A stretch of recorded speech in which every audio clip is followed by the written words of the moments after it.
Good morning, and welcome to the virtual worship service of the Unitarian Universalist Meeting House of Provincetown, where we affirm the inherent worth and dignity of every person, and where we support each other on our spiritual search for truth and meaning.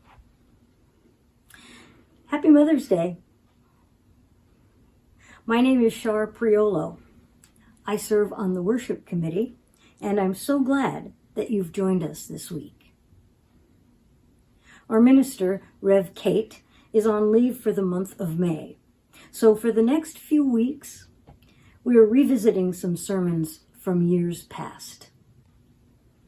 Because it's Mother's Day, we are going back to a sermon Rev Kate preached on her first Mother's Day with us at the UU Meeting House in Provincetown in 2013. If you remember, 2013 was the year that the Boston Marathon bombing happened. And that was just a month before this sermon. Before her ministry here, Rev Kate served as a community minister at the UU Urban Ministry in Roxbury. So in this service, Rev Kate is reflecting on her time there and also sharing some of the history of Mother's Day, which was originally celebrated as Mother's Day for Peace. We hope today is a peaceful day in our nation and in our world. And now, as I light a candle in my home, I invite you to light a candle wherever you are. And in this way, we can feel connected even as we are apart.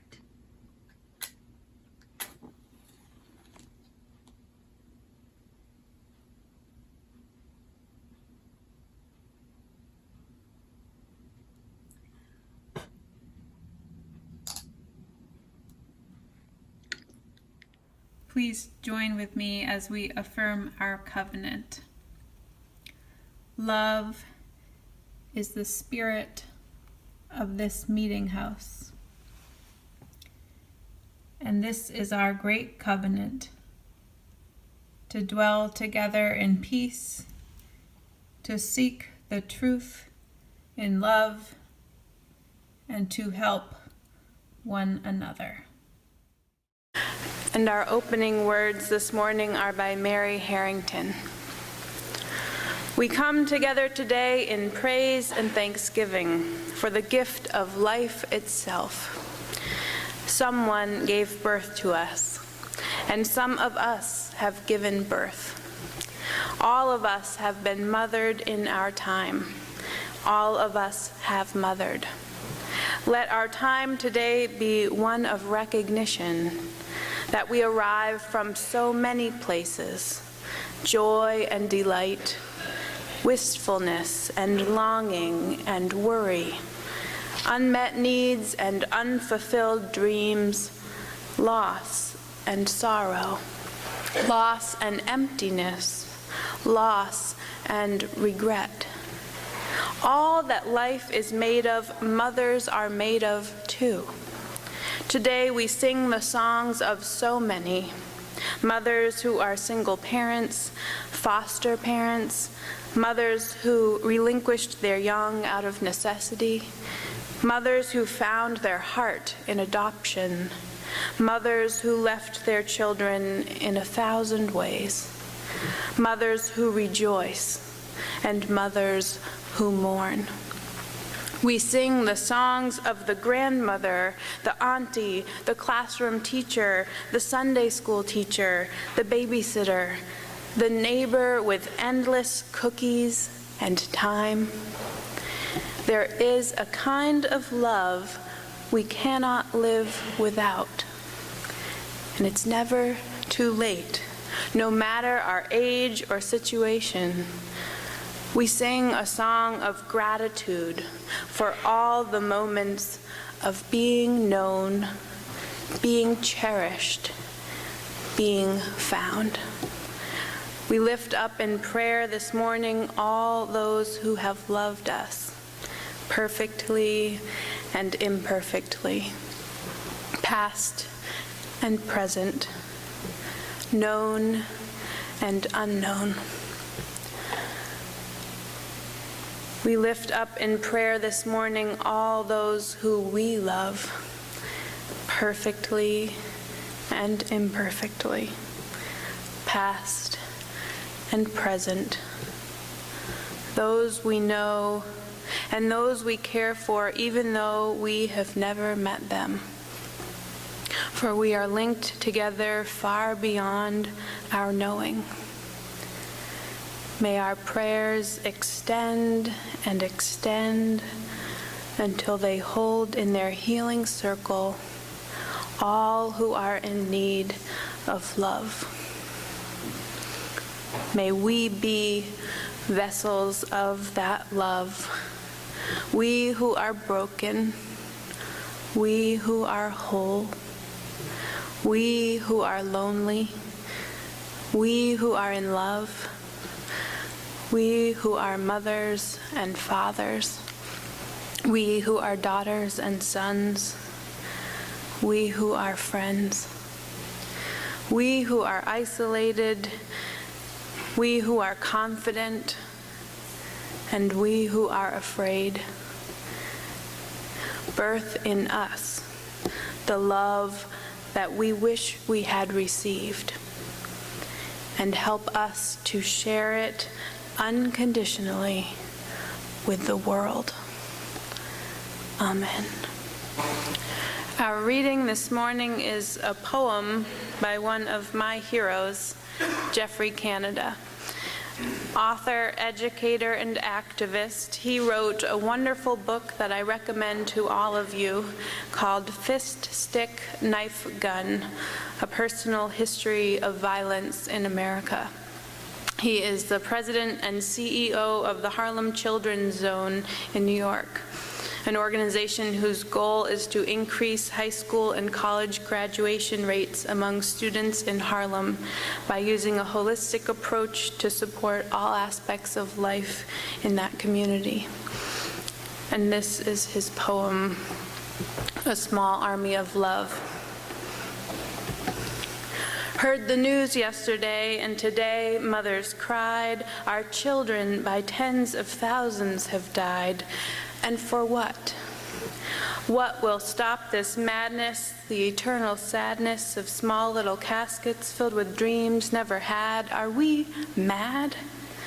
We need a small army of love, and no thanks. We don't need any rifles, no guns, and no tanks, just love and help from above. Our army will be small, diverse, and unique, little soldiers in braids and some with sneakered feet, all marching for peace and an end to the war that has claimed little soldiers as they open their doors and romp in the playgrounds. Can we stand anymore? We need a small army of love. Start today, sentries on guard keeping danger away, while our young go to school and play on our streets, a small army of us standing guard while they sleep. Can it be done? And the love of our army will always sustain us while others disdain us with laughs, ridicule. Our love keeps us fighting. Yeah, we're fighting fools. So I know what's been whispered and what some said aloud, those fools with their pipe dreams, their heads in the clouds. But when you love all the children, there's nothing to do but start a small army of love, me and you. By the waters of Babylon, we lay down and wept for thee, Zion. We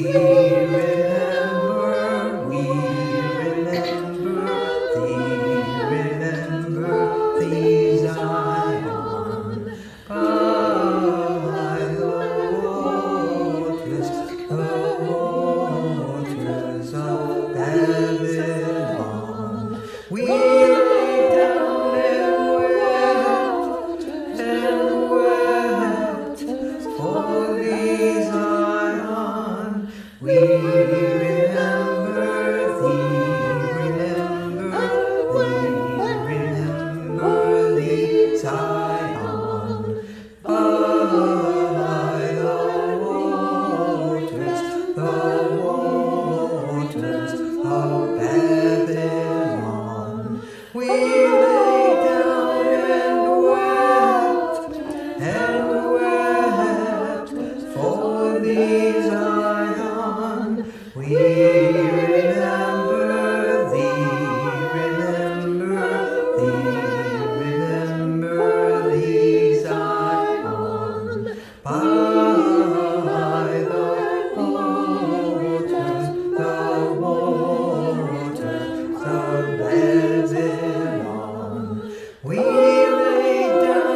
We remember thee, remember thee, remember thee, Zion.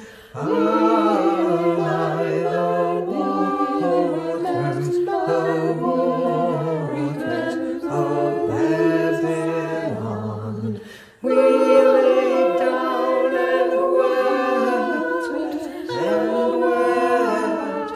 for thee, Zion. We remember thee, remember thee, Zion.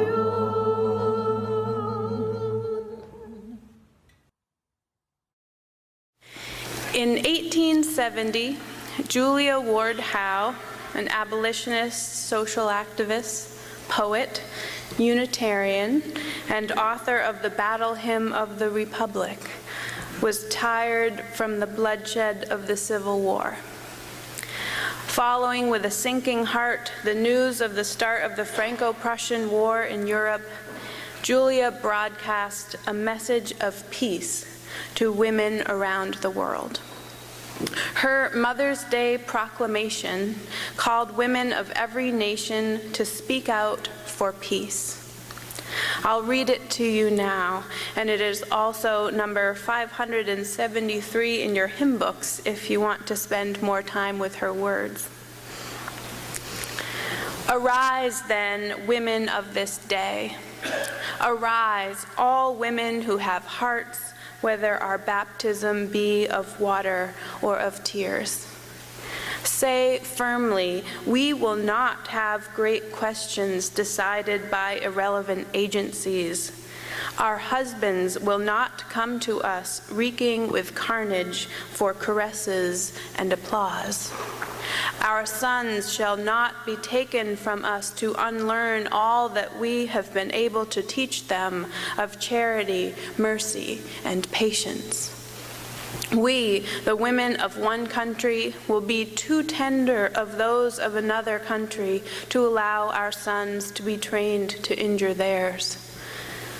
From the bosom of the devastated earth, a voice goes up with our own. It says, disarm, disarm. The sword of murder is not the balance of justice. Blood does not wipe out dishonor, nor violence indicate possession. As men have often forsaken the plow and the anvil at the summons of war, let women now leave all that may be left of home for a great and earnest day of council. Let them meet first as women to bewail and commemorate the dead. Let them solemnly take counsel with each other as to the means whereby the great human family can live in peace, each bearing after his own time the sacred impress not of Caesar, but of God. In the name of womanhood and humanity, I earnestly ask that a general Congress of women without limit of nationality may be appointed and held at some place deemed most convenient and at the earliest period consistent with its objects to promote the alliance of the different nationalities, the amicable settlement of international questions, the great and general interests of peace. 2 years later, still convinced that women could make a difference in the world by focusing on peace, Julia Ward Howe began advocating the creation of a Mother's Day for Peace, to be held in the spring of each year. The following year, 18 cities held such a gathering. Bostonians continued to observe the day for more than a decade, and some other cities continued the observance until the end of the turn of the century, when the annual Mother's Day for Peace appears to have died out. In 1907, though, Anna Jarvis, a Methodist inspired by the legacy of her own mother, began a campaign to establish a permanent Mother's Day. By the following year, the YMCA had taken up the cause, and in 1914, Woodrow Wilson signed a congressional resolution establishing Mother's Day in the United States. In time, the day came to be marked in many other countries as well. Jarvis was later troubled by the commercialization of Mother's Day, saying, "I wanted it to be a day of sentiment, not profit." Totally opposed to the sale of flowers, but not the giving of homegrown bouquets, she also lamented the advent of the Mother's Day card, describing it as a poor excuse for the letter you are too lazy to write. This morning, we continue the tradition of Mother's Day, honoring our mothers, those still with us, those who have died, those who we never knew, and being honored by our children. And there are people right now, thousands of them, honoring Mother's Day in a way that Julia Ward Howe would be proud of, and I think Anna Jarvis too. There are thousands of people in Dorchester this morning walking for peace. And although I am here with you now and happy to be in your good company and dry, I have to let you know that half of my heart is where I was last year at this time, walking with a crowd of thousands in that Mother's Day walk for peace. I'll tell you why. And I didn't know that my colleague, Reverend Rebecca Ingram, would be here today, but she might resonate with some of these words. The Mother's Day Walk for Peace was begun in 1996 by the Louis D. Brown Peace Institute as a way for families who had lost their children to violence to create a witness for peace. On a day that is set aside to celebrate mothers and children, the walk became a place for families and friends to feel support and love with thousands of others who pledge their commitment to peace.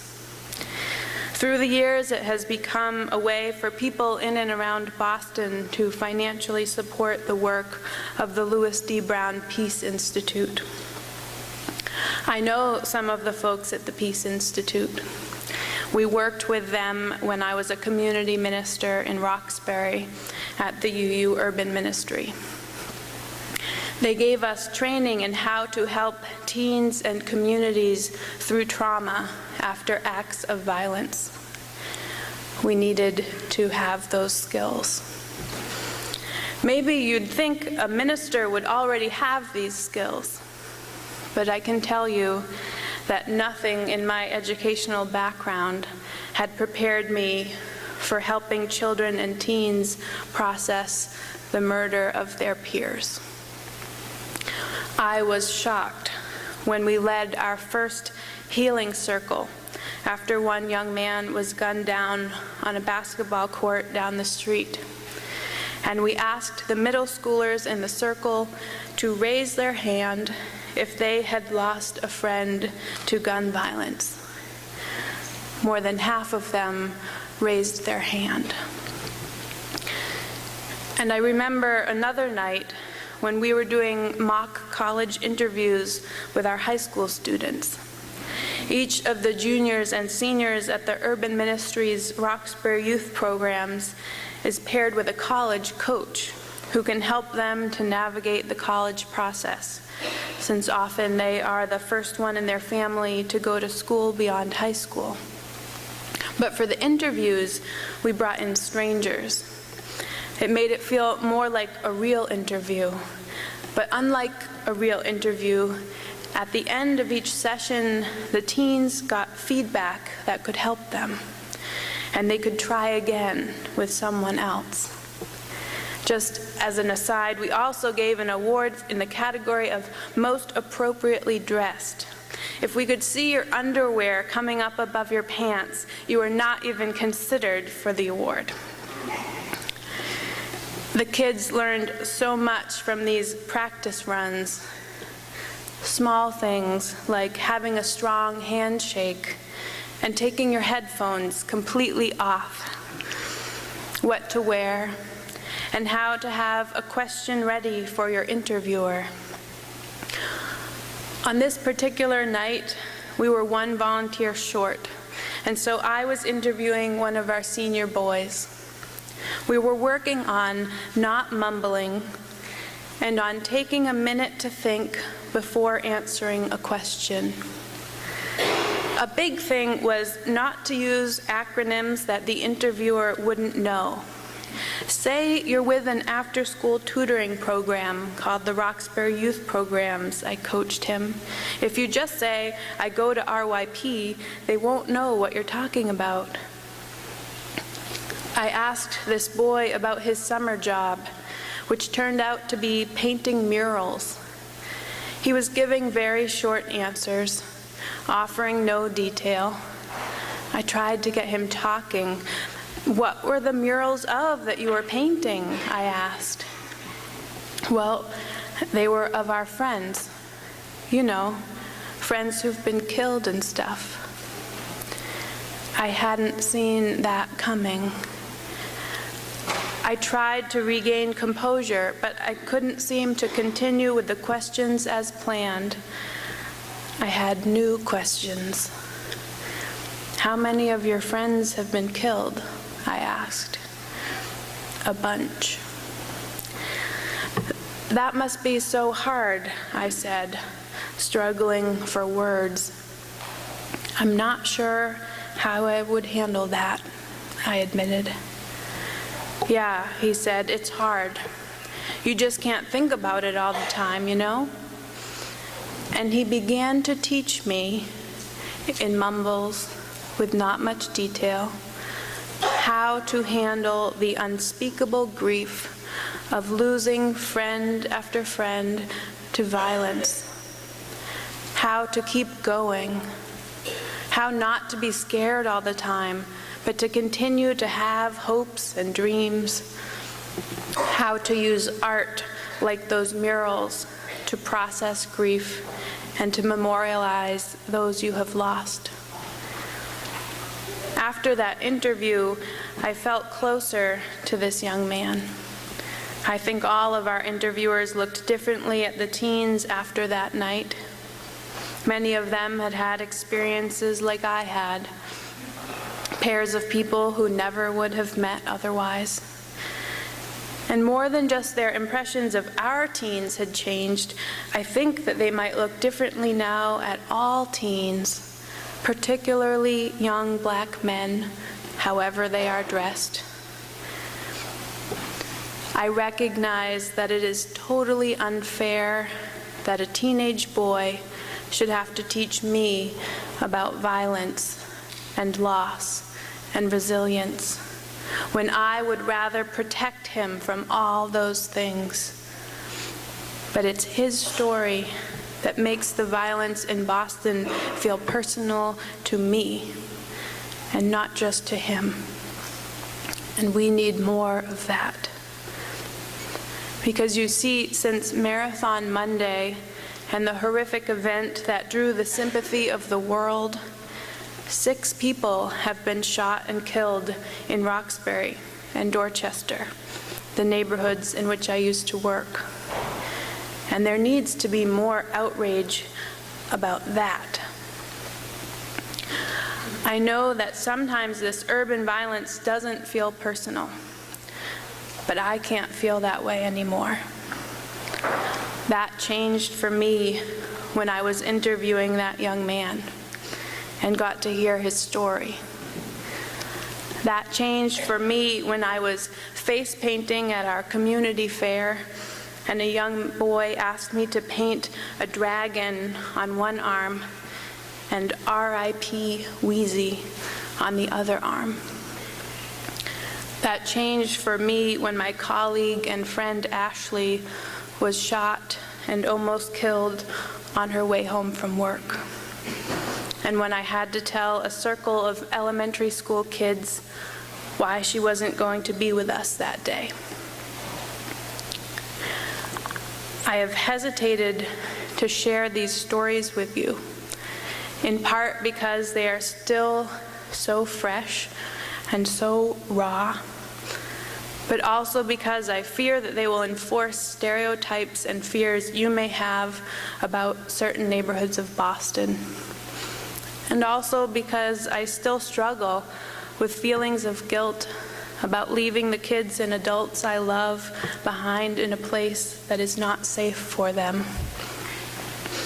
But I'm also leaving them in a place that is full of strength, resilience, and love. A place full of culture and diversity and food from around the world. A place full of urban gardens and neighborhood associations. A place of deep history and amazing architecture. A place that is Boston strong. I am leaving them in a place full of kids that I have come to know and love who are going to change the world. And those kids are walking today in the Mother's Day Walk for Peace. They are walking for Ashley. It's not just in faraway lands and distant wars that we must call for peace. It's in our own backyard, in our own cities and communities. It's in our own extended families, and in the ways we grow and learn to call one another family. I did send my mother a Mother's Day card this year, and inside the card it says, "A donation has been made in your name to the Louis D. Brown Peace Institute and the Mother's Day Walk for Peace." I believe we really do need to get back to that original meaning of Mother's Day. We need a Mother's Day for peace. We need this violence to be personal to all of us, not just some of us. Because when you love all the children, there's nothing to do but start a small army of love, me and you. Amen, and blessed be.